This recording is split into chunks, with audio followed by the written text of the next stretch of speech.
बड़ा हेतु यह है कि काफ़ी दिनों से एक अंतर हो गया है औरंगाबाद के पत्रकार साथियों के साथ में वार्तालाप और जो करंट स्थिति है उसके ऊपर चर्चा होने का कोई औचित्य नहीं मिल रहा था। तो एक औचित्य हमने यहाँ पर यह बनाया है कि औरंगाबाद शाहीन बाग के जो कन्वीनियर रह चुके हैं, जो सामाजिक क्षेत्र में एक लंबे अरसे से काम करते हैं, वो नवजीवन बहुउद्देशीय सामाजिक संस्था के अध्यक्ष भी हैं। संघर्ष अल्पसंख्यक कामगार संगठन के माध्यम से महानगर पालिका के या असंगठित मजदूर हो या औद्योगिक मजदूर हो, उनके मामलों पे हमेशा आवाज़ उठाते हैं। उसके भी अध्यक्ष हैं वो संघर्ष अल्पसंख्यक कामगार संगठन के। और महानगर पालिका जो हॉकर्स है, फेरी वाले हैं, उन लोगों को इंसाफ दिलाने के लिए, न्याय दिलाने के लिए सुप्रीम कोर्ट के हस्तक्षेप के बाद में केंद्र सरकार के दबाव में आकर राज्य सरकार ने एक हॉकर्स के लिए फेरी वाला नियंत्रण समिति बनाई है। उस समिति के सदस्य रह चुके आली जनाब जलीस अहमद साहब जो हमारे बीच में हैं। जलीस भाई खड़े रह के सबको आदाब बोलिए। तो ये जलीस अहमद साहब है, ये इनका आज वंचित बहुजन आघाड़ी में हम प्रवेश जाहिर करने के लिए आप सब लोगों को बुलाए हैं। आपका एक बड़ा योगदान औरंगाबाद शहर में एनआरसी सीए के खिलाफ में एक बुलंद आवाज़ करने के लिए हमारी माँ बहनों को एक मंच देने का काम शाहीन बाग दिल्ली ने किया था। उसके तर्ज पे पूरे देश भर में जो शाहीन बाग सजे थे, उसमें औरंगाबाद के शाहीन बाग में इनिशिएटिव लेने वाली प्रमुख टीम के अंदर जलीस अहमद साहब की गिनती होती है। ये उस शाहीन बाग के कन्वीनर के तौर पे भी औरंगाबाद में जाने जाते हैं। तो आज इनका यहाँ पे जाहिर प्रवेश हो रहा है। में चैलेंज कर दिया गया। हाईकोर्ट का फैसला मुसलमानों के हक में आया था। उन्होंने मराठा आरक्षण को खारिज किया था, लेकिन मुस्लिम आरक्षण को खारिज नहीं किया था। नौकरियों के आरक्षण पे कुछ मालूमात मांगी थी और तालीमी आरक्षण को देने के लिए हुक्म दिया था। लेकिन तब तक सरकार बदल गई थी, देवेंद्र फडणवीस की सरकार आई, जो कि हम जानते हैं कि देवेंद्र फडणवीस की भाजपा की जो सरकार है वो हिंदू वोट बैंक की राजनीति करती है। वो मुसलमानों को या पिछड़े तबकों को टारगेट इसीलिए करती है क्योंकि हिंदू वोट बैंक की राजनीति उनका आधार है। और हिंदू वोट बैंक की राजनीति के चलते उन्होंने 5 सालों तक हाईकोर्ट के निर्देश के बावजूद मुस्लिम आरक्षण लागू नहीं किया। लेकिन 2019 के विधानसभा चुनाव में इस स्टेट के अपने आप को सेक्युलर कहने वाले नाम Nehad secular party Congress NCP में अपने मैनिफेस्टो में मुसलमानों के लिए 10% रिजर्वेशन की बात कही थी। और उनके नेताओं के ऐसे बयानात हमारे पास है जिसमें उन्होंने कहा है कि हमारी अगर सरकार बनती है तो पहली कैबिनेट मीटिंग में हम 5% रिजर्वेशन लागू करेंगे, क्योंकि हाईकोर्ट ने कह दिया लागू करो, तो डायरेक्ट लागू करना है उसको। ये कहने के बावजूद ये दोनों भी सरकारें, कांग्रेस एनसीपी की सरकारें 2 साल से ज़्यादा वक्त होने के बावजूद जब वो आरक्षण पे काम नहीं कर रही है, तो अल्हम्दुलिल्लाह वंचित बहुजन आघाड़ी पहली पार्टी है जिसने 30 जून 2021 को ऐलान किया था कि 5 जुलाई को एक रोज़ा अधिवेशन हुआ था, एक दिन का अधिवेशन हुआ था मुंबई का। हम 5 जुलाई के अधिवेशन पे मोर्चा ला रहे हैं और 5 जुलाई को आज़ाद मैदान के लिए मोर्चा हमने निकाला। हमारे मोर्चे को अड़ाकर 8 पुलिस स्टेशन में हमारे हजारों कार्यकर्ताओं को दिन भर के लिए अरेस्ट किया था। तो पहला इस स्टेट के ऊपर राज्य स्तरीय अगर कोई आंदोलन किसी ने किया है मुस्लिम आरक्षण पर तो वो वंचित बहुजन आघाड़ी है, जिसने 5 जुलाई को विधान भवन पे मोर्चा निकाला। और औरंगाबाद के अंदर भी हमने शायद सितंबर में हमने यहाँ पर मुस्लिम रिजर्वेशन और नबी करीम सल्लल्लाहु अलैहि वसल्लम के बेहुरमती के खिलाफ कानून की मांग को लेकर औरंगाबाद के रेवेन्यू कमिश्नर डिवीजन के ऊपर एक तारीखी जलसा या एहतजाज हमारा हुआ है, जिसमें हजारों की तादाद में खवातीन ने भी शिरकत की थी। और वहाँ पे सवाल ये है कि जमात का जो रैली है तिरंगा यात्रा, थोड़ा मेरी बात कंप्लीट करें देशमुख सर, तो वहाँ पे किया। और उसके बावजूद अभी 22 तारीख को इस महीने के 22 नवंबर को भी कलेक्टर ऑफिस के सामने मुस्लिम रिजर्वेशन को लेकर हमारा राज्यव्यापी कॉल है। और हम अकेले औरंगाबाद में नहीं है, महाराष्ट्र भर में 30 जून से हमने आरक्षण की लड़ाई को शुरू किया है और कंटिन्यूअसली इस मुद्दे के ऊपर अली जनाब प्रकाश अंबेडकर साहब की क़यादत में और प्रदेश अध्यक्ष रेखा ताई ठाकुर के मार्गदर्शन में अकेली वंचित बहुजन आघाड़ी है जो मुस्लिम आरक्षण को लेकर इतना कंसिस्टेंटली आवाज़ उठा रही है। हाँ, मेरा सवाल ये है कि एमआईएम की जो तिरंगा रैली है मुंबई के लिए रवाना हो चुकी है मुस्लिम आरक्षण की मांग को लेकर। तो खासदार इम्तियाज जलील ने अपील की थी कि सभी नेतागण अगर एक जगह आए इस मांग को लेकर, क्या वंचित बहुजन उनका साथ देंगे? देखिए पहले वो तो अपनी जगह, अभी मुझे लगता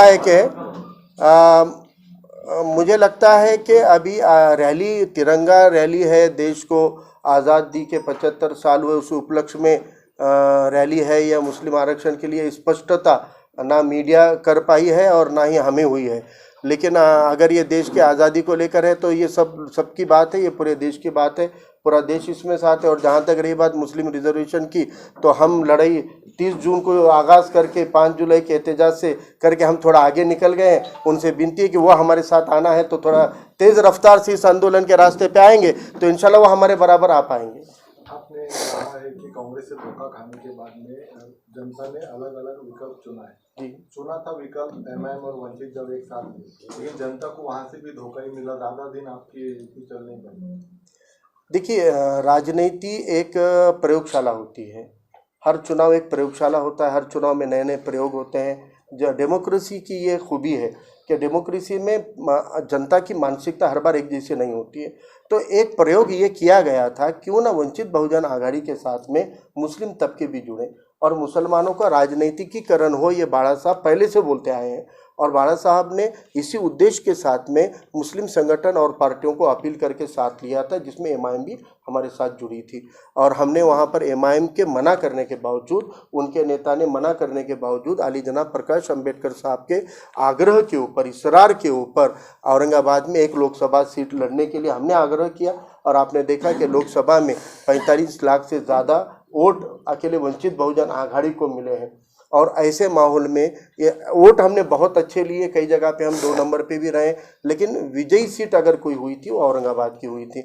ये फार्मूला प्रकाश अम्बेडकर साहब का आग्रह के पीछे का फार्मूला ये था कि जब वंचित घटक एक साथ आएंगे और वंचित घटकों के साथ अगर ओबीसी एकजुट हो जाएगा तो कामयाबी होती है, वंचित घटकों के साथ मुसलमान एकजुट होगा तो कामयाबी होती है। और ये उस फार्मूला को साबित करने का काम औरंगाबाद के लोकसभा के नतीजे से हुआ। लेकिन इत्तेफाक ऐसा है कि जब कोई एक फ़ायदा हो जाता है तो वो फ़ायदा और लोगों को पहुंचना चाहिए, क्योंकि जब फार्मूला साबित हुआ तो उसका फ़ायदा सभी को होना चाहिए। लेकिन एमआईएम ने वो रिश्ते को तोड़ दिया, वंचित की आघाड़ी को से बाहर आने का ऐलान अली जनाब इम्तियाज जलील साहब ने एक लेटर निकाल कर डिक्लेयर कर दिया था, तो उसकी वजह से वो आघाड़ी आगे नहीं चली। लेकिन एक फार्मूला तो हमको मिल गया, उस तजुर्बे का एक ही फ़ायदा है कि ये फार्मूला महाराष्ट्र की मुस्लिम आवाम के लिए एक सबक है कि जब मुसलमान वंचितों के साथ खड़ा होता है इंशाल्लाह उनको कामयाबी मिलती है। और अब हम जाहिर मुस्लिम समाज को साथ में ले रहे हैं। जलीस अहमद इस बात की मिसाल है, हमारे सब तमाम साथी इस बात की मिसाल है कि बड़ी तादाद में मुसलमान, हर तबके का, हर क्लास का मुसलमान वंचित बहुजन आघाड़ी से जुड़ रहा है। तो इंशाल्लाह इसी औरंगाबाद में फिर से महानगर पालिका के रूप में एक बड़ी कामयाबी वंचित और मुसलमानों की युति का आपको इंशाल्लाह देखने मिलेगा। सबसे अच्छा विकल्प वंचित है मुसलमानों के लिए।